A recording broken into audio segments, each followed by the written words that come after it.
कहोगे, वो भी खानदानी राजनीति।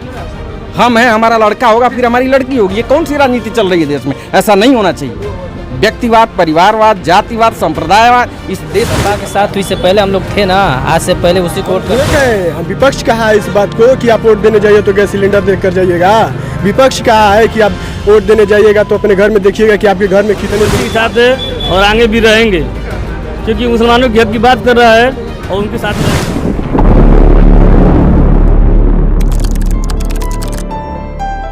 नमस्कार, प्रणाम। मैं हूं संतोष और आप देख रहे हैं 16 हिंदी। दोस्तों, इस समय मैं हूं मोहम्मदाबाद विधानसभा क्षेत्र में और ये मार्केट है गौसपुर मार्केट। यहाँ पर मैं खड़ा हूं और मोहम्मदाबाद विधानसभा क्षेत्र में मैं खड़ा हूं। यहाँ पे जानने की कोशिश करूंगा कि क्या होंगे इन लोगों के चुनावी मुद्दे और तमाम प्रत्याशियों की, सभी पार्टियों के प्रत्याशियों की लगभग घोषणाएं हो चुकी हैं।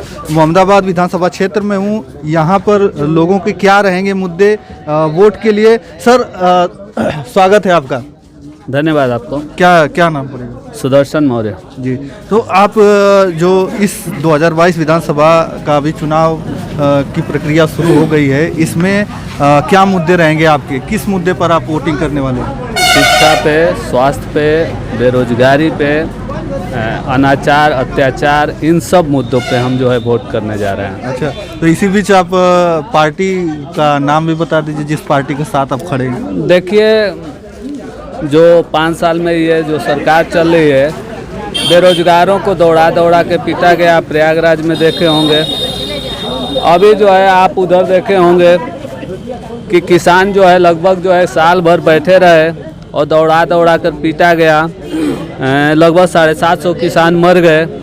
और यहाँ देखे होंगे कि मंत्री टेनी जो मंत्री हैं, उनके लड़के ने किसानों पे जो है अपना कार चला दिया और 6 लोग मर गए। तो कहीं ना कहीं ये सरकार जो है अत्याचार पे उतर आई थी और किसानों के बिल्कुल पक्ष में नहीं थी। जबकि रोजगार के लिए लड़के पढ़ने गए थे, लड़के छात्रावास में रुके हुए थे, उनको दौड़ा के पीटा गया। इस तरह, जबकि आप देखे होंगे हाथरस में कांड हुआ एक लड़की के साथ और उसको जो है 2 बजे रात को जला दिया गया। इस तरह की घटनाएं मिर्ज़ापुर में हुई, कानपुर में हुई, डाली कुशवाहा के साथ। तो इस तरह की जो घटनाएं हैं, उससे हम लोगों को आक्रोश है और इस सरकार के विरोध में हम जो है वोट करने जा रहे हैं। हम जन अधिकार पार्टी से जुड़े हुए हैं। माननीय बाबू सिंह कुशवाहा जी की पार्टी है जो भागीदारी परिवर्तन मोर्चा बनाए हुए हैं। हम उनको वोट करने जा रहे हैं। आप युवा हैं, आपका क्या मुद्दे रहेंगे जो इस विधानसभा चुनाव को लेकर? वही रोजगार मुद्दा है। रोजगार, शिक्षा हो गया, विकास हो गया, यही मुद्दा है। तो ये अभी यहाँ पे बीजेपी की सरकार है और यहाँ की विधायिका अलका राय जी हैं और फिर से वो अभी विधानसभा चुनाव में उनको फिर से टिकट एक बार मिल चुका है। तो क्या आपको लगता नहीं कि नहीं यहाँ पे विकास हुआ है? विकास कहाँ हुआ है? क्षेत्र में कभी अइबे नहीं करते हैं। विधायक बनने के बाद यहाँ कभी अइबे नहीं किए हैं, आज तक किसी के सुख दुख में कभी अइबे नहीं किए हैं। तो कैसे बोला जाए विकास हुआ है? तो आपका क्या मत है, किसके साथ आप खड़े? हम लोग AIMI के साथ हैं, जन अधिकार पार्टी, और उसके साथ जो गठबंधन हुआ है उसके साथ हम लोग हैं। उसके साथ खड़े हैं जी। तो एक तरफ जो है जो मुस्लिम समाज है वो बात करता है कि नहीं सपा के तरफ खड़े हैं, आप बोल रहे हैं कि IMI तो सपा के साथ हुई से पहले हम लोग थे ना, आज से पहले उसी को वोट करते रहे। इससे पहले भी ओवैसी जो है चुनाव नहीं लड़े थे, लेकिन फिर भी जो है बीजेपी जीत गई है। लोग बोलते हैं कि वोट काटते हैं बीजेपी की बी टीम है, तो इससे पहले तो वो नहीं चुनाव लड़े थे ना, तो फिर कैसे हम मान लें कि नहीं जो है बीजेपी की बी टीम है या ऐसे वैसे। तो मतलब इस बार जो है मुद्दा यही रहेगा आपका, रोजगार और हाँ वही हमारा का, सब नौजवानों का मुद्दा होता है। अच्छा। और भी कुछ लोग हैं, हम जानेंगे। आप क्या नाम पड़ेगा? मनीष यादव। अच्छा, मनीष यादव जी, आप युवा हैं, क्या मुद्दे रहेंगे? आप वोटिंग करेंगे ना? हाँ, वोटिंग तो करना है। तो फिर किसको क्या मुद्दे रहेंगे आपके? रोजगार, बेरोजगारी, महंगाई और ये जो मोदी जी के जो सांड घूम रहे हैं, बाछे घूम रहे हैं जो रोडों पे और खेतों में, ये आज के डेट में सबसे बड़े मुद्दे हैं। आपने वादा किया कि हम रोजगार देंगे, वो रोजगार है कहाँ? आप कहाँ किस मुद्दे पे लड़ रहे हैं चुनाव? आप रोजगार के मुद्दे पे आइए ना।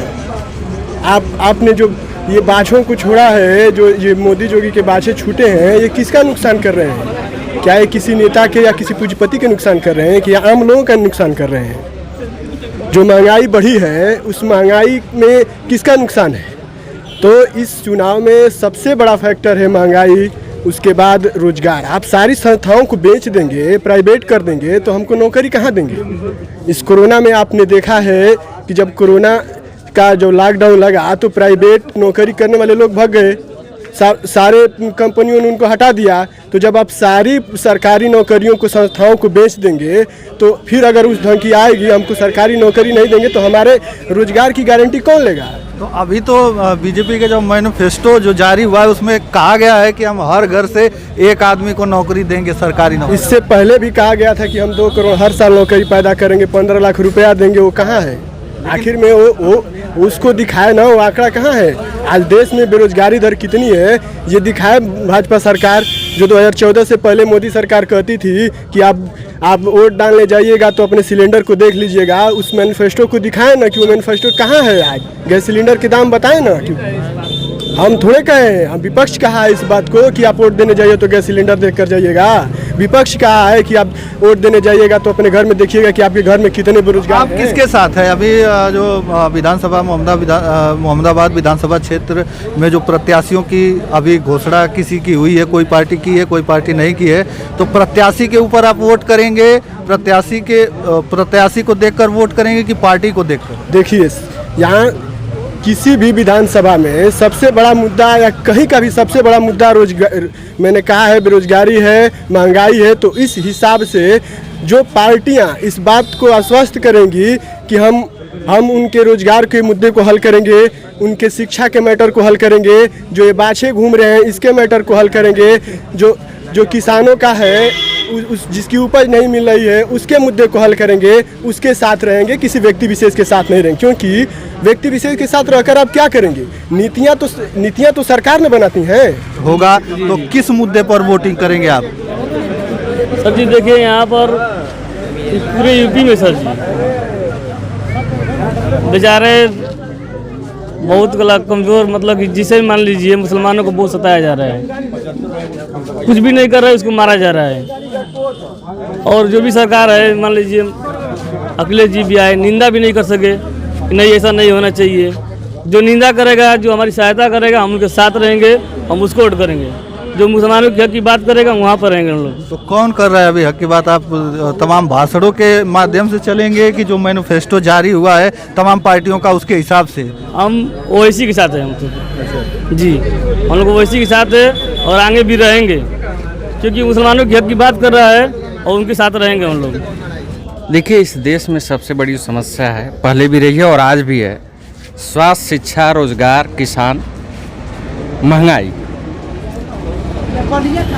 शिक्षा की स्थिति हमारे देश में आप देख रहे हैं कि द्विस्तरीय शिक्षा व्यवस्था हमारे देश में चल रही है, एक गरीबों के लिए, एक अमीरों के लिए। ऐसा नहीं होना चाहिए। जो भी सत्ता में आए उससे हम मांग करते हैं कि एक तरह की शिक्षा व्यवस्था हो सबके लिए, एक माध्यम हो और एक शिक्षा व्यवस्था पूरे देश में लागू होनी चाहिए। स्वास्थ्य की समस्या आपने देखा, कोविड काल में हजारों लोग मर गए, बेघर हो गए। स्वास्थ्य भी हमारे देश में, स्वास्थ्य की समस्या भी बहुत बड़ी समस्या है। इस दिशा में अच्छे से काम नहीं हुआ। किसानों की आप समस्या देख रहे हैं, महंगाई तेजी से बढ़ रही है, खाद, यूरिया, डाई, पोटास का दाम बढ़ रहा है। थोड़ा सा रेट बढ़ता है गेहूँ चावल का, लेकिन उससे ज़्यादा दाम बढ़ जाता है खाद का, उससे फिर वही स्थिति हो जाती है किसान के। महंगाई, हर चीज़ बढ़ रहा है। उस दिशा में सरकार को प्रयास करना चाहिए। सबसे बड़ी समस्या आज यहाँ देख रहे हैं, जितने हैं सब खड़े युवा हैं, सबकी उम्र 15 साल, 18 साल, 20 साल, 25 साल है। बेरोजगारी की सबसे बड़ी समस्या हमारे देश में, और इस दिशा में अभी तक जितनी भी सरकार रही हैं कोई भी कारगर प्रयास नहीं हुआ है।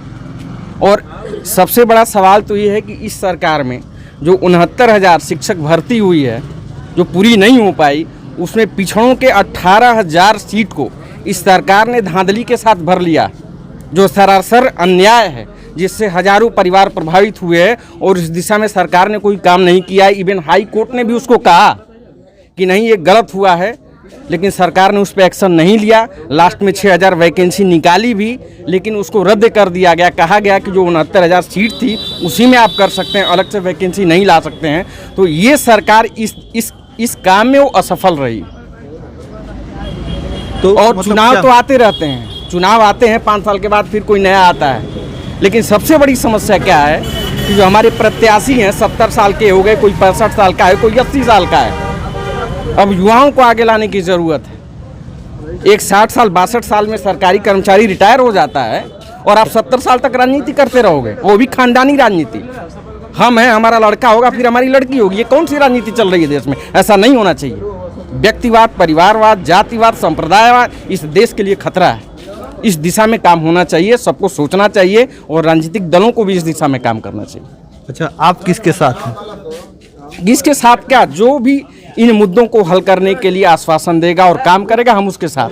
तो बस इस वीडियो में इतना ही। अगली वीडियो के साथ हम जल्द उपस्थित होंगे। तब तक के लिए धन्यवाद। जय हिंद, जय भारत।